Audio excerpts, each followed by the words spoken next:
there's some days where I just want to be like, do I just shut this down? Do I just go back to my old world, so to speak? Good morning.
The blindless ones are even weirder in the sense that it doesn't matter if It's all kind of funny considering, and this is part of the reason why social media gets so much ad spend these days, is because you can look at the performance. Obviously there's direct attribution, but then you can also be like, how long did somebody watch this video for? Right? Like I can look at any single one of the posts I've ever made and see explicitly like, oh, they jumped off after 2 seconds, or wow, this one had 20% completed rate. This one had 40%. Or you know what, I could have, and it would have gone. I guarantee you, it would have gone viral if I would have done a story about that. If I would have been like, here's the top 5 pieces of crap that we've gotten over, since we created this team to try to turn into something usable for social. But let me get us back on track so we make the most of the next 20 minutes that we got.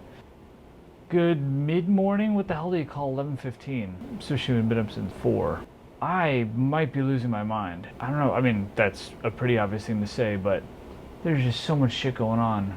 It's so funny. What a interesting mind F all of this can be. There's that meme that's like, hey, don't forget, you 2 years ago would be so stoked to be here now, or whatever it is that tries to reframe, like, if you've made progress or if things have like exceeded expectations, then chill out. But at the same time too, I can't help but get super frustrated and all over the map with stuff. Not because it's hard, but because I know I can do all the things with time. And so that's why I get up at 4, and that's why I try to run around like a lunatic as much as possible. It's like, yeah, I've got 5,000 ideas in my head. I wasn't sure whether to be frustrated or how to feel about seeing somebody else announce that they've got a podcast about like career stuff. And part of me was like, son of a bitch, I've been noodling on this thing called Corporate Confessionals for a while, and I've been doing a podcast on and off for maybe a year now, but none of those things are my job. Like, this is still my job, and so my time default always comes back to this outside of family. But then you feel like a failure because you're not doing the other things, but then you have to be like, well, wait a minute, that's not my job. And it's a bit of a mind F, but I don't feel like you see a lot of people telling the story of trying to do this off the side of their desk and what this is all like, especially at this age. But that's what we're doing right now. And I appreciate you being here. This is gonna sound super fucking gross, but this, it's actually no cow protein powder. And have you heard of Element? They make a chocolate version in here, at least half a packet, and then some vegan protein powder. And I made it into like a hot chocolate, and it's actually pretty good. Never thought of a hot protein drink before. I don't know. It's worth trying. It's like really good. I've been drinking this at home for the past few days. It's like really good. Good God, there's some days where I'm like, why do I even bother? I just get eaten up by all the bullshit in the corporate space, but that's my job. That's what I signed up to do, so that's what I do. This is a piece of advice that I give to a lot of people. And look, if you want to excel in the corporate space, you need to take on the responsibilities that other people are not willing to take on, or people that are not going to jump on. Agendas for meetings, right? Off-site agenda. And someone's got to put that on paper. Someone's got to then have the discussion and share their screen and kind of go through it. Probably all sounds straightforward and obvious. You're like, well, what's the big deal? But doing that on a super consistent basis can be exhausting. And there's times too where it can be super annoying and frustrating. Then that just exacerbates when I'm like, all right, I want to make a TikTok today, but that time flies out the window, and then I get this backlog of ideas, and then I get frustrated. I'm not complaining, I'm just venting a little bit. I hope that's cool. It's all a gift. It is all a gift and it's all a privilege, but it's a lot. No, let me take this out first. Part of me feels like venting in this way or just being more direct could be helpful, right? Because then it's a more realistic picture of what doing all this stuff looks like. Is much as I portray the most positive light on everything in the POVs, there's some days where I just want to be like, do I just shut this down? Do I just go back to my old world, so to speak? This is going to sound weird to say, but it almost gets a bit depressing, because then you're just like, I can't do these things, and then you feel bad and you feel like I'm just not good enough at it, and then I have to try to like get myself to feel better about that. And honestly, the only reason why I'm doing this right now is because it's like a quiet space. My boss isn't here today, so I can have the camera set up and not have it look too goofy, and just be myself for a second and vent like you're a friend watching this. Hey, how are you? I'm doing well. How you doing today? I'm doing great. Literally just talking about that on every week, usually every Monday morning. My counterparts and I get together for like a 9 a.m. What's important for the week? What do we need to talk through? Like right out of the gate, just how do we wrangle ourselves in? And we're getting together in person next week for like a day and a half, just the 5 of us, I guess, for a bit of a chat. And you know, maybe at some point over the next month or so, if you'd be down for, we'd love to have you on one of our marketing alignment calls, just to kind of talk through State of the Union, you know, have everyone hear from you out of the gate this year.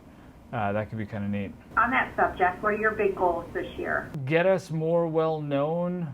I would love to put us in a position where we're seen as a must follow for any small business owner.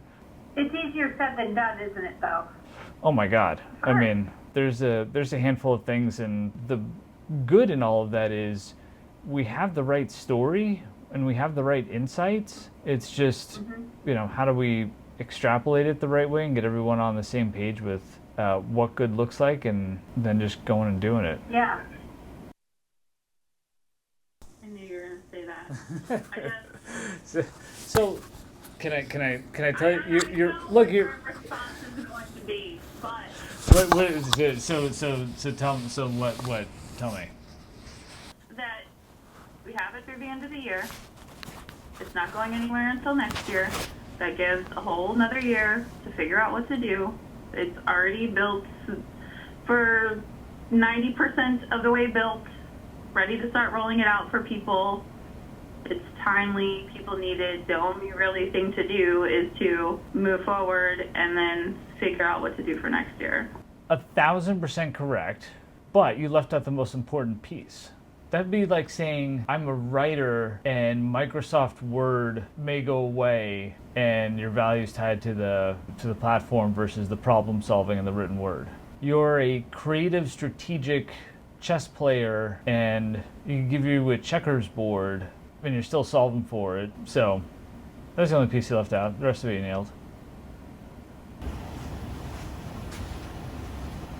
One of the beauties about the platforms where I don't have as big of an audience is that I don't have as big of an audience, so I don't have to give as many fucks, which is hilarious because I left Instagram kind of to go make TikToks because it was like, cool, nobody knows me here, I can do whatever the fuck I want. And then obviously that ended up not being the case. So YouTube is great because it's like, what's up YouTube? There's only 6K subscribers, so y'all that are here have been super engaged and it's been amazing, but also not everybody knows that I'm here and not everybody gives a shit yet, which is great because then I can just be like, blah, and do whatever weird shit I want to do and nobody cares. Or just a handful of folks see it. Anywho, with that in mind, there's probably not a lot of other creators out there that have, you know, now 10 plus years of executive level experience, which sounds like a big bag of shit when you say it out loud like that, but guess what? It means that I know all the shit underneath the hood. So that's the reason why I get up at 4 o'clock in the morning every fucking day, is so that I can be in a position at the end of the year or whenever needed to be like, yo, this is what I need for my team. Anyway, one more thing before I leave. If there's one thing anybody takes away from me on YouTube, it would be to try to simplify and make it as easy as humanly possible for the people that work for you to do a good job.